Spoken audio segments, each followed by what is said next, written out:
आज की information as में इंफॉर्मेशन को वर्ल्ड के एक एंड से दूसरे एंड तक पहुंचने में बिल्कुल वक्त नहीं लगता है। टेलीकम्युनिकेशन की मदद से कोई भी डेटा वर्ल्ड के किसी भी एंड पर रियल टाइम में सेंड किया जा सकता है। यह डेटा किसी भी फॉर्मेट में हो सकता है, जैसे कि audio format, video format, image format या फिर टेक्स्ट फॉर्मेट में। और इस डेटा ट्रांसमिशन में सैटेलाइट्स का बहुत बड़ा रोल होता है। सैटेलाइट्स की मदद से हम ज्योग्राफिकल बैरियर को क्रॉस करके वर्ल्ड के किसी भी रीजन में डेटा को ट्रांसफ़र कर सकते हैं। मतलब कि अगर कोई व्यक्ति चाहे वो नॉर्थ पोल पर रहता हो या फिर माउंट एवरेस्ट पर रहता हो, उस तक हम कोई भी डेटा को रियल टाइम में सैटेलाइट की मदद से ट्रांसफ़र कर सकते हैं। और ये इन सैटेलाइट्स की बदौलत है कि आज इंटरनेट सर्विसेज से लेकर के गवर्नमेंट के डेवलपमेंट काम तक सारे बेनिफिट्स को देश के रिमोटेस्ट एरिया तक पहुंचाया जाता है। ऑल द ये सैटेलाइट्स हमें कभी नज़र नहीं आते हैं, मगर फिर भी ये 24/7 अपने रोल को निभाते रहते हैं। सैटेलाइट इन जनरल एक ऐसे स्मॉल स्पेस बेस्ड ऑब्जेक्ट को बोला जाता है जो कि किसी हैवी ऑब्जेक्ट के चारों ओर रिवॉल्व करता है। यह नेचुरल भी हो सकता है और आर्टिफिशियल भी हो सकता है। मून एक नेचुरल सैटेलाइट का एग्जाम्पल है, जबकि आर्टिफिशियल सैटेलाइट मैन द्वारा क्रिएटेड होते हैं और यह किसी स्पेसिफिक पर्पस के लिए बनाए जाते हैं। आर्टिफिशियल सैटेलाइट एक प्रिसाइसली कैलकुलेटेड पाथ सर्कुलर या एलिप्टिकल ऑर्बिट में अर्थ से एक स्पेसिफिक डिस्टेंस पर रिवॉल्व करता है। और आर्टिफिशियल सैटेलाइट्स को हम प्राइमरीली इन 3 चीज़ों के लिए यूज़ करते हैं: कम्युनिकेशन, फोटोग्राफी या फिर साइंटिफिक सर्वेइंग और नेविगेशन में। कम्युनिकेशन पर्पस के लिए हम कम्युनिकेशन सैटेलाइट का इस्तेमाल करते हैं। कम्युनिकेशन सैटेलाइट की मदद से रेडियो वेव्स को अर्थ के एक प्लेस से दूसरे प्लेस तक ट्रांसमिट किया जाता है। कम्युनिकेशन सैटेलाइट्स ग्राउंड स्टेशंस द्वारा ट्रांसमिट किए गए सिग्नल्स को कैच करके उन्हें एम्पलीफाई करते हैं, जिससे वो सिग्नल और ज़्यादा स्ट्रांग हो जाते हैं और उसके बाद वो उस सिग्नल को किसी दूसरी जगह स्थित ग्राउंड स्टेशन पर ट्रांसमिट कर देते हैं। इन रेडियो सिग्नल्स की मदद से हम किसी भी तरह के डेटा को, जैसे कि टेलीफोन कॉल डेटा या इंटरनेट डेटा को या टीवी ब्रॉडकास्ट को एक जगह से दूसरे जगह तक ट्रांसमिट कर सकते हैं। कम्युनिकेशन सैटेलाइट्स का इम्पोर्टेंस हम इस बात से समझ सकते हैं कि अर्थ के स्फेरिकल शेप होने के कारण हम रेडियो वेव्स को एक स्ट्रेट लाइन में भेज करके अर्थ की एक एज से दूसरे तक ट्रांसमिट नहीं कर सकते हैं। लेकिन हम अगर उस रेडियो वेव को सैटेलाइट्स की तरफ लॉन्च करें तो सैटेलाइट्स की मदद से हम उसे आराम से एक अर्थ स्टेशन से दूसरे अर्थ स्टेशन तक ट्रांसमिट कर सकते हैं और इसमें अर्थ का स्फेरिकल शेप किसी भी तरह से कोई हिंड्रेंस क्रिएट नहीं करेगा। वायर की मदद से सिग्नल सेंड करना जहां एक आर्डस टास्क है, वहीं पर सैटेलाइट्स के थ्रू सिग्नल ट्रांसमिट करना बहुत ही कन्वीनियंट होता है और इसके थ्रू हम वर्ल्ड के किसी भी कॉर्नर पे हम इंफॉर्मेशन को सेंड कर सकते हैं। कम्युनिकेशन सैटेलाइट के थ्रू सिग्नल को ट्रांसमिट करने के 3 स्टेज होते हैं। पहला, अपलिंक। इस स्टेज में अर्थ स्टेशन के द्वारा सिग्नल को सैटेलाइट की तरफ बीम किया जाता है, जिसे सैटेलाइट रिसीव करता है। और अगले स्टेज में सैटेलाइट मौजूद ट्रांसपॉन्डर्स की मदद से उसे प्रोसेस करता है। इस स्टेज में सिग्नल्स को फ्रीक्वेंसी को चेंज करके उसे और स्ट्रांग बनाया जाता है। और थर्ड स्टेज में सैटेलाइट्स के द्वारा सिग्नल्स को दूसरे अर्थ स्टेशन पर ट्रांसमिट किया जाता है, जिसे डाउनलिंक कहते हैं। आर्टिफिशियल सैटेलाइट्स का दूसरा इस्तेमाल फोटोग्राफी, इमेजिंग और साइंटिफिक सर्वेइंग में किया जाता है और इस तरह से ये सैटेलाइट्स साइंटिफिक स्टडीज़ में हेल्प करते हैं।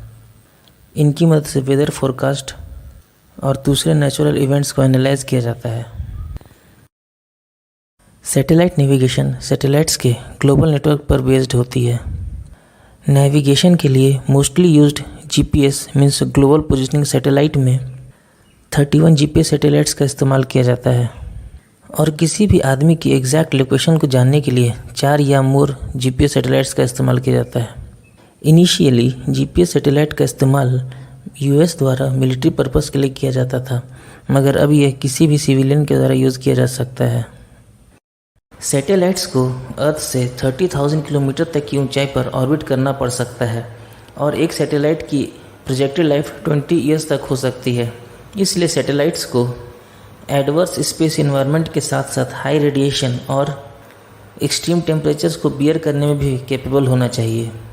इसके साथ साथ सैटेलाइट्स को कॉस्ट इफेक्टिव होने के लिए लाइट वेट, ड्यूरेबल और स्मॉल होना चाहिए। इसलिए सैटेलाइट्स का डिज़ाइन इनके सर्वाइवल के लिए बहुत इम्पॉर्टेंट होती है। एक आर्टिफिशियल सैटेलाइट्स में मुख्यतः 6 कंपोनेंट्स होते हैं। एंटीना, सैटेलाइट्स में मौजूद एंटीना सिस्टम सिग्नल को रिसीव करने और ट्रांसमिट करने में यूज़ होता है। कमांड एंड डेटा हैंडलिंग, ये सैटेलाइट का मॉनिटरिंग यूनिट होता है और अर्थ से कमांड्स को रिसीव करता है।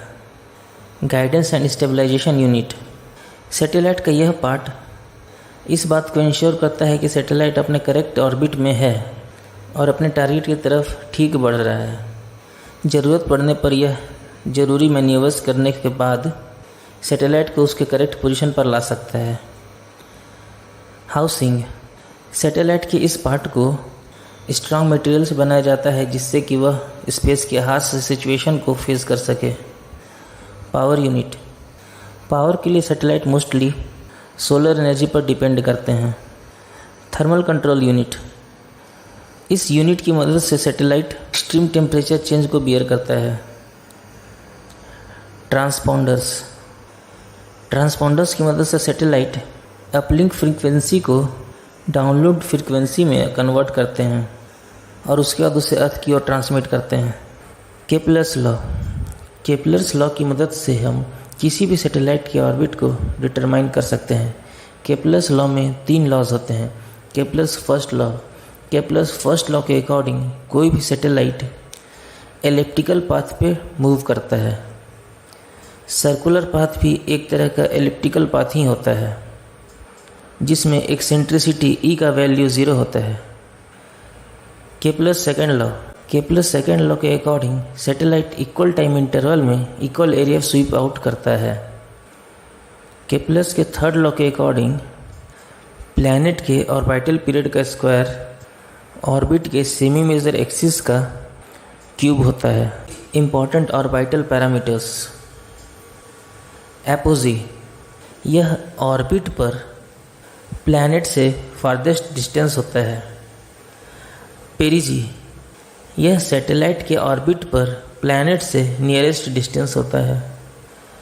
लाइन ऑफ एपसाइड्स, यह एक लाइन होता है जो कि अर्थ के थ्रू एपोजी और पेरिजी को कनेक्ट करता है। इंक्लिनेशन, यह ऑर्बिटल प्लेन और अर्थ के इक्वेटोरियल प्लेन के बीच के एंगल को कहा जाता है।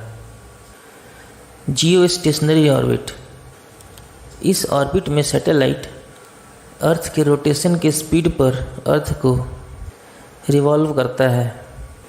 इस ऑर्बिट में लैटिट्यूड चेंज नहीं होता है और सैटेलाइट अपेरेंटली किसी पर्टिकुलर प्लेस पर होवरिंग करता हुआ नज़र आता है। जियोसिंक्रोनस ऑर्बिट, इस ऑर्बिट में सैटेलाइट एक पर्टिकुलर ऑर्बिटल प्लेन पर ऑर्बिट करता है जो कि अर्थ के इक्वेटोरियल प्लेन से पर्टिकुलर एंगल पर होता है।